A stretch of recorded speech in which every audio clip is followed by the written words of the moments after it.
Boker Tov, que ces paroles de Torah soient pour la guérison de Eliyahu ben Ruth Mesodi, Moshe ben Rivka, Nissim ben Rivka, Daniel ben Rivka, Daniel Tamaratou bat Fortuné et Esther bat Rachel, Moshe Refaï, Nissim ben Camille. Misbéach. Le Misbéach, l'autel qui était fait en cuivre, était censé pardonner les fautes de Ham Israël. Les Tosfot nous disent que Misbéach, c'est l'acronyme Mechila, le pardon, Zechut, le mérite, Bracha, la bénédiction, et Chaim, une longue vie. Le Misbéach était fait un cadre en cuivre. À l'intérieur, il était vide. On le remplissait avec de la terre. L'autel qui était au Beth Amikdash faisait 3 amotes. 3 amotes, c'était une amas, c'est entre 50 et 60 cm. Donc, il avait la taille d'un homme moyen, entre 1m60 et 1m80. Le misbéach était vide. À l'intérieur, il fallait le remplir avec de la terre. La faute de l'homme vient parce que sa neshama est vide. En Pirkei Avot, Habatala mevia li de shi'emum. Veshi'emum mevia li de chet. Quand un homme ne fait rien du tout, il s'ennuie. Et quand l'homme s'ennuie, il fait des avérotes. Toutes les avérotes viennent du vide. Et c'est ça ce que symbolise le misbéach. Tu sais pourquoi tu as fauté? Parce que tu étais vide. Il fallait remplir. Il faut remplir le misbéach. Le misbéach a la forme, la dimension d'un homme pour dire que ça vient pardonner,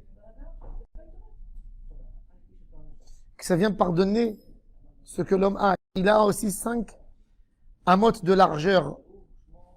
C'est un carré. 5, 5. C'est quoi les 5, 5?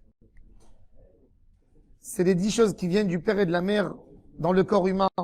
Le père donne plusieurs parties dans l'ADN de l'homme. La maman donne plusieurs parties. Et le Kliakar ajoute que le misbéach était fait en cuivre. En cuivre, pourquoi? Parce que le cuivre, en hébreu, s'appelle nechoshet. Nechoshet, il y a une autre, dans la racine du mot nechoshet, ça vient le mot nachash, nachouche. Nachouche, c'est une tétuité, être têtu. Être arrogant et faire une avéra contre Hachem.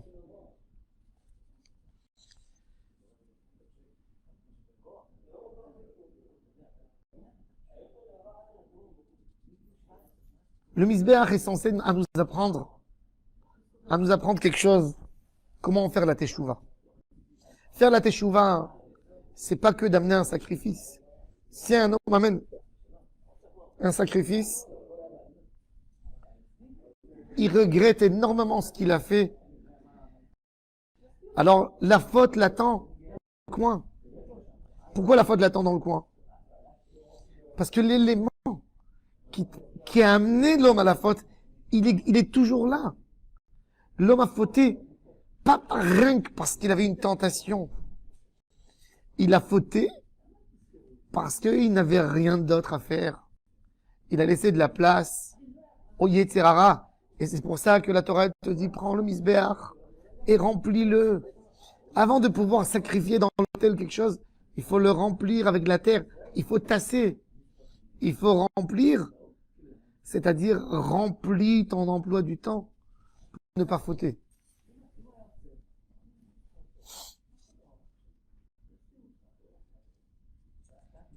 Il y avait sur le misbéach le feu, jour et nuit. Le feu, n'abîmait pas le cuivre du misbéach. L'eau qui tombait, puisque l'autel était disposé dans la cour du Mishkan, ou dans le Beth Amikdash, dans la cour, dans la Hazara. Il est écrit dans la Mishnah, dans Pirkei Avot, que jamais le vent et la pluie ont éteint le feu. Quand un homme est équilibré, il n'y a pas une chose qui est plus que l'autre. L'homme est fait de 4 bases. Esh, Ruach, Maim, Afar. Le feu, l'air, le vent, l'eau et la terre. C'est ce qui compose ces 4 bases, elles composent tout ce qu'il y a dans le monde. Le misbéach, c'est l'harmonie. C'est le juste équilibre que l'eau n'éteint pas le feu. Que la terre n'étouffe pas le feu. Que le vent ne fait pas disparaître la terre. Le monde, il a un équilibre. Le misbéach, de nouveau, il nous redonne un équilibre. L'idée du misbéach, c'est équilibrer l'homme. Quand un homme fait une faute, c'est un déséquilibre. Il est déséquilibré. Qu'est-ce qu'on a à faire dans la teshuva? C'est de penser comment je retrouve mon juste équilibre pour la neshama. Il suffit pas d'avoir un regret profond à tous les niveaux. C'est pas que le regret qui empêche l'homme de fauter la prochaine fois. Un regret, c'est pour m'amener à chercher l'équilibre de ma neshama. Il faut savoir que la teshuva n'a pas terminé tant que je ne suis pas équilibré. On a vu beaucoup de personnes que dans des moments difficiles de leur vie où ils étaient amenés à faire quelque chose, où ils étaient dépassés par quelque chose, ils ont fait des choses pas bien. Après, ils ont eu un regret profond au plus haut niveau, du regret à un point qui peuvent se faire du mal et du mauvais sens parce que ils ont fait quelque chose.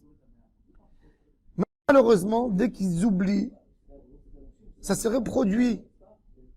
C'est-à-dire que un simple regret, qui soit au plus haut niveau du regret, ne peut pas aider l'homme à faire teshuva.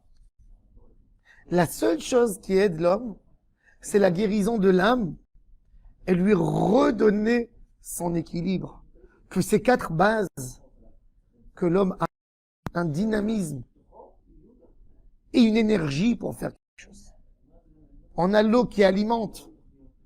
On a le vent qui nous fait bouger. Et on a la terre qui nous pose.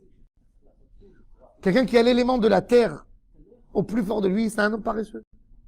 Un homme qui a que de l'air et du vent en lui, c'est un homme qui est détaché de la réalité. Un homme qui a le feu, c'est un homme coléreux. Un homme qui a l'eau, c'est un homme qui a une stupidité, une rapidité à faire des choses sans trop penser. Il faut prendre tous ces 4 éléments et les équilibrer. Il n'y a pas un plus grand équilibre que le misbéach. Le misbéach nous donne l'image de l'équilibre. L'équilibre que l'homme doit recevoir. Le feu dans sa juste manière. Le vent, l'air dans sa juste manière. La terre dans sa juste manière. La terre n'est pas censée à brûler. Le feu n'a pas à faire des dégâts. Et ça, on étudie avec la Torah, avec le moussar, avec le travail quotidien et l'entretien de tous les jours. J'entretiens ma neshama. Je fais attention comme un homme qui a préparé un bon plat. Un bon plat, il peut être très très bon. Mais quand il brûle, on peut plus le manger. Des fois, un homme veut faire une bonne action. Mais il regarde que le feu, il croit que le feu va accélérer la cuisson. Mais en fin de compte, il a laissé le feu haut, il a pas baissé quand il fallait. Qu'est-ce que ça a fait résultat? Ça a brûlé. Il y a eu un homme qui a décidé de faire un tout petit feu. Son plat n'a jamais cuit. Il y a un homme qui n'a pas protégé son plat, qui s'est sali par le vent, qui a amené de la poussière et d'autres choses. On a besoin de veiller nos midotes et d'être à côté du feu chaque moment pour voir que ça ne brûle pas trop. La halakha, être lié aux règles de morale, être lié à tes valeurs chaque moment et chaque instant et ne pas laisser les choses se faire. Tu es désespéré. Ça, c'est le misbéach. Et je t'ai mis tout cas dans le misbéach l'otirbe. Toujours le feu existe sur le misbéach. Le jour ou la nuit. Il y a des moments que le feu est plus grand. Il y a des moments que le feu est tout petit, mais il y est.